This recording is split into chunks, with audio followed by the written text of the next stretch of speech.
Lebih dari 5.000 warga Gaza dilaporkan tewas setelah Israel menggunakan sistem senjata termal dalam operasi militer skala besar yang menyasar sejumlah titik padat penduduk di jalur Gaza. Serangan tersebut langsung memicu kecaman internasional dan meningkatkan eskalasi konflik secara drastis. Beberapa jam setelah laporan korban jiwa dikonfirmasi oleh otoritas kesehatan setempat, Iran mengumumkan bahwa mereka telah meluncurkan rudal balistik antar benua yang diarahkan ke pusat komando utama pasukan pertahanan Israel. Data awal dari otoritas medis di Gaza menyebutkan bahwa mayoritas korban berasal dari kawasan permukiman yang terdampak gelombang panas ekstrim akibat penggunaan senjata berbasis termal. Sistem ini disebut menghasilkan suhu sangat tinggi dalam radius tertentu, menyebabkan luka bakar parah, kegagalan organ, serta kehancuran struktur yang sudah berada dalam kondisi kritis. Jalur Gaza mengalami kekurangan listrik, air bersih, dan obat-obatan selama berbulan-bulan akibat blokade dan konflik berkepanjangan. Dengan jatuhnya ribuan korban dalam satu rangkaian operasi, Organisasi Kemanusiaan Internasional memperingatkan potensi krisis yang lebih luas, termasuk risiko wabah penyakit dan kelaparan massal. Beberapa negara di Timur Tengah langsung mengadakan rapat darurat menyusul laporan tersebut. Iran menjadi pihak pertama yang secara terbuka menyatakan akan melakukan bukan lagi serangan terbatas atau respons tak langsung melalui kelompok proksi, melainkan konfrontasi terbuka yang berpotensi memperluas medan konflik ke luar Gaza dan Israel. Situasi di lapangan berubah drastis dalam 24 jam setelah serangan termal yang menewaskan lebih dari 5.000 warga di Gaza. Tim penyelamat yang terdiri dari relawan medis, petugas pertahanan sipil, dan warga setempat terus melakukan evakuasi di tengah reruntuhan bangunan yang masih mengeluarkan panas ekstrim. Banyak korban ditemukan dalam kondisi luka bakar berat, sementara sebagian lainnya meninggal akibat paparan suhu tinggi yang berlangsung dalam durasi panjang. Otoritas kesehatan setempat melaporkan bahwa lebih dari separuh fasilitas medis tidak lagi berfungsi optimal. Generator listrik darurat bekerja tanpa henti, namun pasokan bahan bakar sangat terbatas. Rumah sakit utama di wilayah tengah dan selatan Gaza menolak pasien baru karena ruang perawatan intensif telah penuh. Tenaga medis menyatakan bahwa mereka terpaksa melakukan triase ketat, memprioritaskan pasien yang memiliki peluang hidup lebih besar. Di sisi lain, pemerintah menyatakan bahwa operasi tersebut merupakan bagian dari strategi militer untuk menghancurkan jaringan bawah tanah dan fasilitas komando militan. Juru bicara militer menegaskan bahwa target yang disasar adalah infrastruktur militer, bukan warga sipil. Namun citra satelit dan rekaman video dari lapangan menunjukkan kerusakan luas di kawasan permukiman padat. Beberapa organisasi kemanusiaan internasional menuntut investigasi independen atas penggunaan senjata termal di wilayah sipil. Mereka mempertanyakan proporsionalitas dan dampak jangka panjang dari sistem persenjataan tersebut. Para ahli hukum internasional menyebut bahwa penggunaan senjata dengan efek panas ekstrim di area berpenduduk dapat melanggar konvensi perang tertentu, tergantung pada bukti dan konteks operasionalnya. Ketegangan meningkat tajam setelah Iran secara resmi mengumumkan peluncuran rudal balistik antar benua yang diarahkan ke pusat komando Israel. Pernyataan itu disampaikan oleh pejabat tinggi pertahanan Iran yang menyebut langkah tersebut sebagai balasan langsung atas pembantaian massal. Sistem pemantauan internasional mendeteksi lintasan rudal beberapa menit setelah peluncuran. Negara-negara tetangga meningkatkan status siaga, khawatir wilayah udara mereka terdampak oleh lintasan proyektil atau potensi intersepsi di atas kawasan regional. Pasar global juga bereaksi cepat, dengan harga minyak melonjak tajam akibat kekhawatiran eskalasi konflik yang dapat mengganggu jalur distribusi energi. Militer Israel segera mengaktifkan seluruh lapisan sistem pertahanan udara strategis. Sumber pertahanan menyebut bahwa beberapa proyektil berhasil dicegat di luar wilayah udara nasional, sementara evaluasi terhadap kemungkinan dampak di darat masih berlangsung. Pemerintah belum merilis laporan kerusakan rinci, tetapi sirene peringatan dan mobilisasi pasukan cadangan terjadi secara luas di berbagai kota. Sementara itu, Dewan Keamanan menggelar sidang darurat tertutup. Beberapa anggota tetap menyerukan gencakan sejarah segera dan pembentukan koridor kemanusiaan untuk Gaza. Namun perbedaan posisi politik di antara negara-negara besar membuat resolusi bersama belum tercapai. Di dalam negeri Israel, masyarakat menghadapi situasi siaga tinggi. tempat perlindungan publik dibuka 24 jam, sekolah dan kantor pemerintahan ditutup sementara di sejumlah wilayah strategis. Pemerintah menginstruksikan warga untuk tetap berada di dekat area perlindungan dan mengikuti informasi resmi. Jumlah korban jiwa terus bertambah di Gaza, sementara dampak serangan termal Israel masih terasa luas.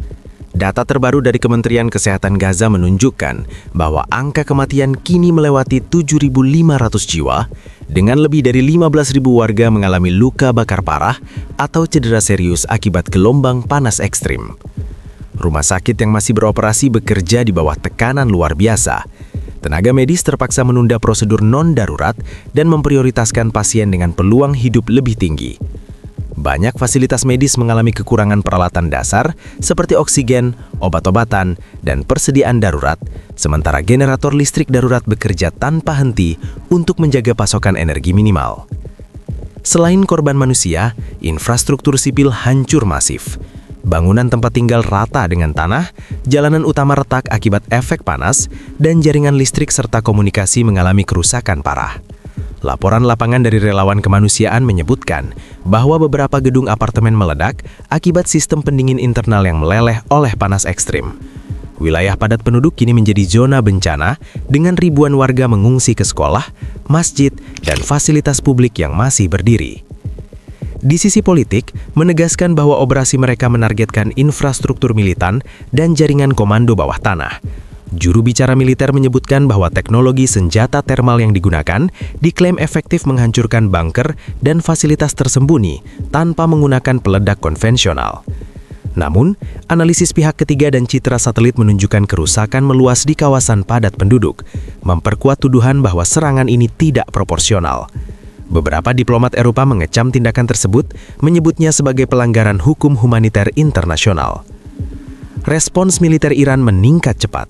Rudal balistik antar benua yang diluncurkan ke pusat komando IDF dianggap sebagai respons langsung terhadap pembantaian massal warga Gaza. Sumber militer mengungkapkan bahwa rudal ini memiliki hulu ledak besar dan kemampuan presisi tinggi, dirancang untuk menargetkan fasilitas komando dan logistik secara spesifik. Lintasan peluncuran memicu siaga tinggi di negara-negara tetangga, dengan beberapa sistem pertahanan udara regional mengaktifkan radar dan interseptor. Pasar energi global pun merespons dengan kenaikan harga minyak mentah lebih dari 8% dalam satu hari, karena kekhawatiran gangguan jalur distribusi energi di kawasan Timur Tengah.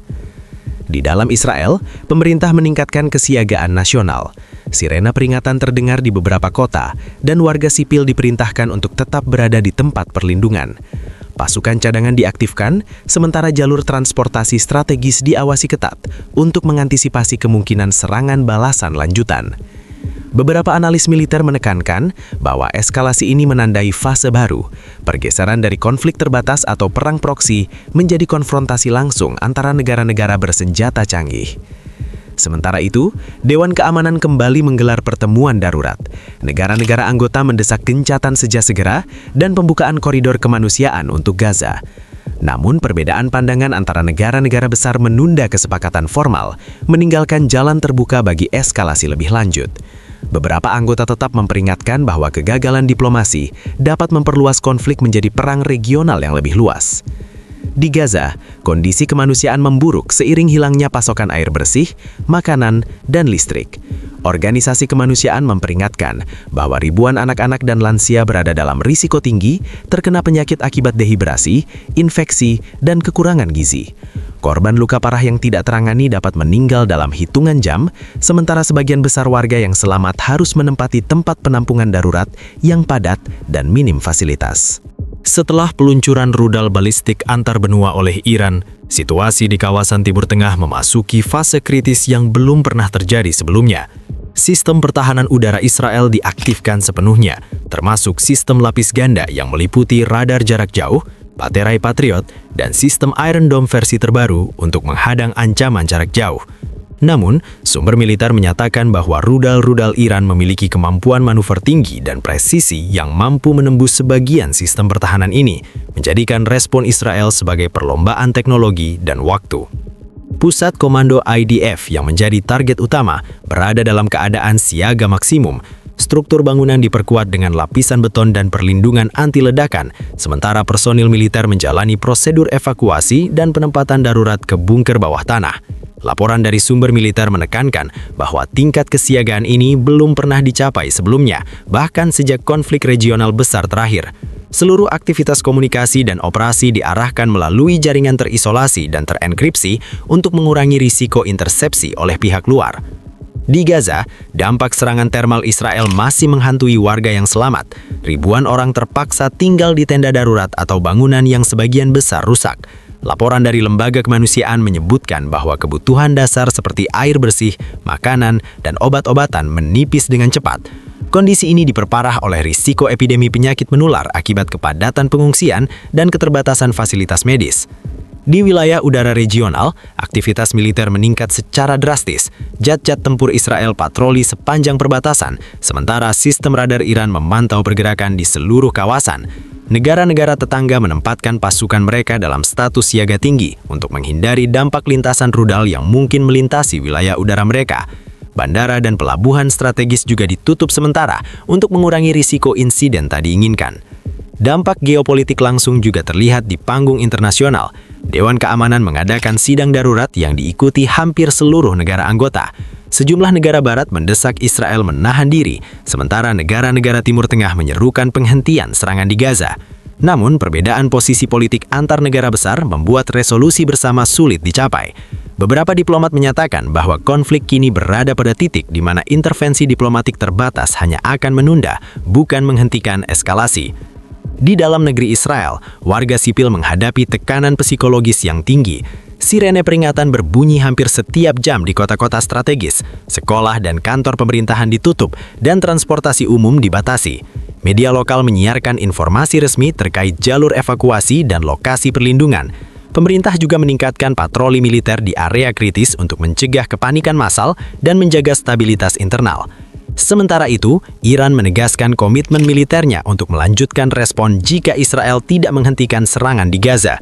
Juru bicara militer Iran menyatakan bahwa rudal-rudal balistik antar benua yang digunakan bukan hanya sebagai simbol kekuatan, tetapi juga sebagai alat penyerangan strategis untuk menargetkan pusat komando dan infrastruktur militer vital. Para analis menekankan bahwa ini menandai perubahan paradigma konflik di kawasan. Eskalasi tidak lagi terbatas pada serangan terbatas atau perang proksi, tetapi melibatkan penggunaan persenjataan strategis secara langsung. Di Gaza, korban sipil terus meningkat. Laporan terbaru menyebutkan bahwa lebih dari 10.000 orang kini terluka, sementara ribuan lainnya kehilangan tempat tinggal akibat hancuran bangunan dan infrastruktur vital. Lembaga kemanusiaan memperingatkan risiko krisis yang lebih besar jika jalur bantuan tidak segera dibuka. Dengan kondisi ini, ketegangan kemanusiaan dan militer berjalan bersamaan, menciptakan tekanan luar biasa bagi komunitas internasional yang mencoba merespon.